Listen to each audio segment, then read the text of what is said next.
In the yard behind the house there were tools. Plots of earth, washing hung out to dry. It was like the owner had slipped inside for a quick rucker before they came back to chop more wood. Someone had been building a life on this miserable rock.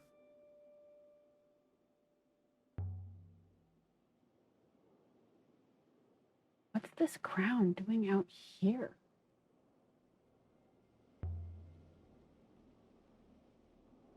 Is this a seat of power in the Empire?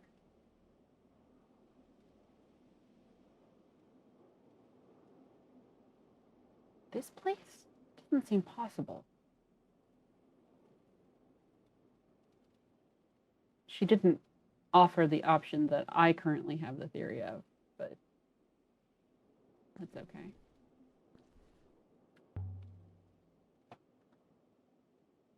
I don't think Janakwi found the crown. So why did he come here, if not for the crown?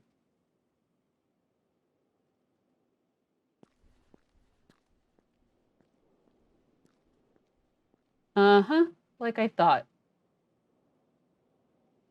He buried him. Someone buried someone. Taking the body doesn't necessarily mean they're going to do something nefarious with it. Some kind of marker? Definitely isn't natural.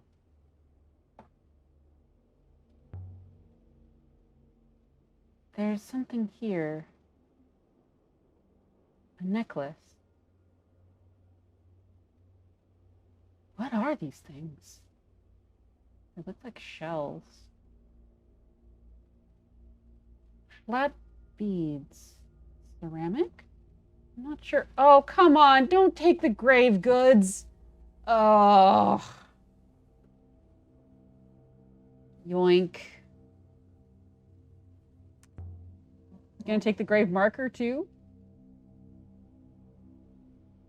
The sticks are all but petrified. Can't even rot out here. But there's something cut into it.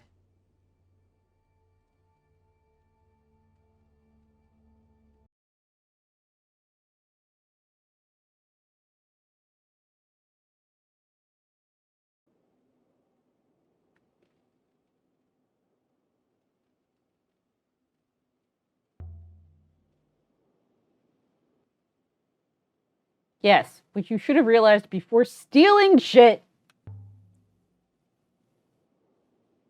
So someone died here. And someone else buried them. But not Renba. The wood is far older than that.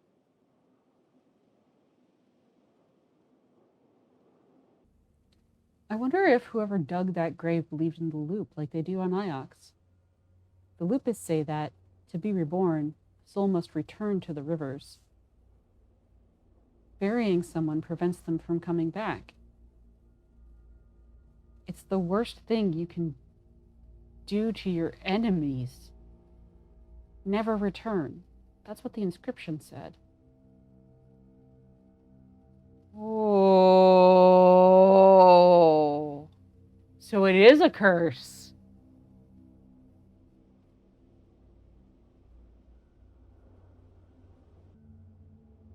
So who is buried outside then? Whoever owned this place first, perhaps? Before it was taken from them.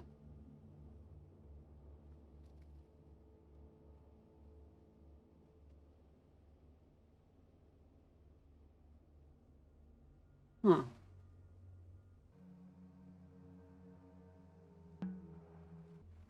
So 2 people died here. One upstairs, who was buried outside, and then later another by the fire below.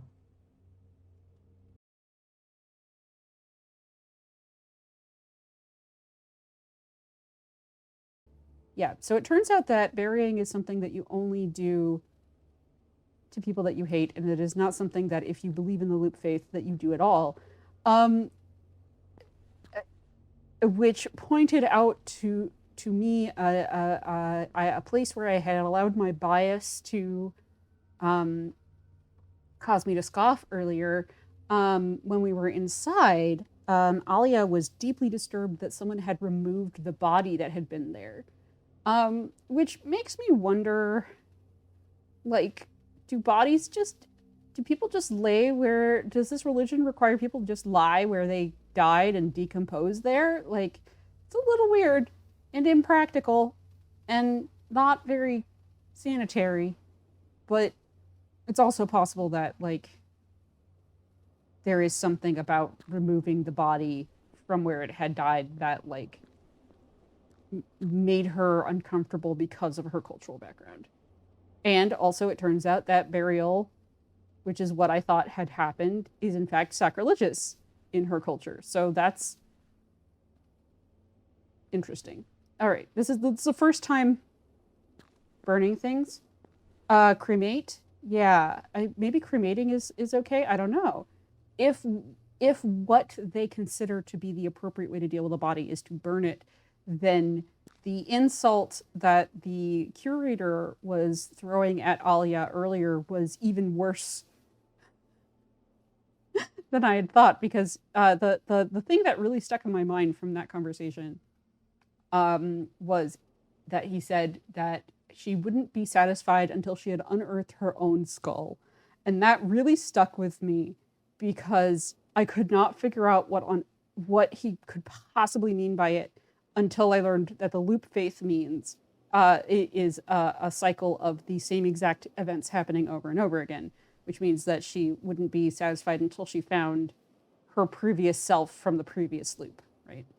But if he did say that, then it's an even worse insult, because it's implying that she was hated and not given proper burial in the previous loop, which was exactly the same as this loop, which is part of the religion, is that it's the same exact events over and over, right? So anyway, so that's interesting.